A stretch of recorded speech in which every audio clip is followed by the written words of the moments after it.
Let's do half my face with Ulta's best sellers and the other half with Ulta's worst sellers. Ulta's worst selling primer is this e.l.f. Power Grip Primer. I'm just kidding. This is obviously the best selling primer. It's one of the most viral primers literally ever, and it's actually one of my favorite. Worst selling primer is honestly from a brand that I've never heard of before. It's called J-Cat. This is their Prime and Glow Face Illuminator. This literally had terrible reviews on Ulta, and it's looking like holographic. No, but like, why is it blue? In what world would I need a holographic blue highlighter? And it smells like coconuts. The best selling foundation is the Estee Lauder Double Wear Foundation. And surprisingly, I've never tried it, so this is gonna be my first impression. I don't know how I've never tried this. This has been around forever. This is a matte, long-wearing foundation, full coverage. Wow, this is beautiful. I've definitely been missing out. Worst selling foundation is this LA Girl Tinted Foundation. We're already off to like the worst start on the worst seller side. Like, I don't even know how this is gonna look over this primer. So this is supposed to be a natural finish foundation with sheer to medium coverage. Seems to be more of like a skin tint, like it's very natural. Best selling bronzer is the Dibs Desert Island Duos. Love the formula of these. They're super creamy. I feel like Dibs recently launched in Ulta too, so for them to be the #1 bestseller, that's kind of crazy. The worst selling bronzer is the Pacifica Sun Dreams Bronze. It actually comes with like a ton of products. It's like low-key looking more like a blush. Like this kind of reminds me of Road Teddy, like a terracotta color. The formula is honestly kind of dry. Like I'm having a hard time applying this.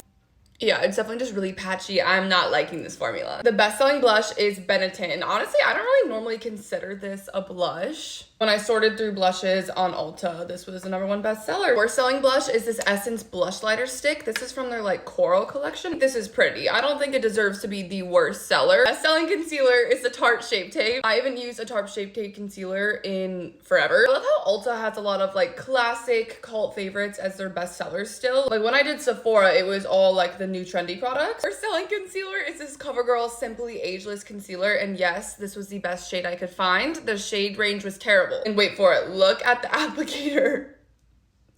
It's literally a plastic applicator. Like, product doesn't even stick to it. I see why this is the worst seller. Like, I don't know. Best selling setting powder is the Charlotte Tilbury Flawless Finish Setting Powder. I definitely see why this is such a good setting powder. The worst selling setting powder, we have this one from Essence, also from the Life in Coral collection. This must have not been a good collection for them.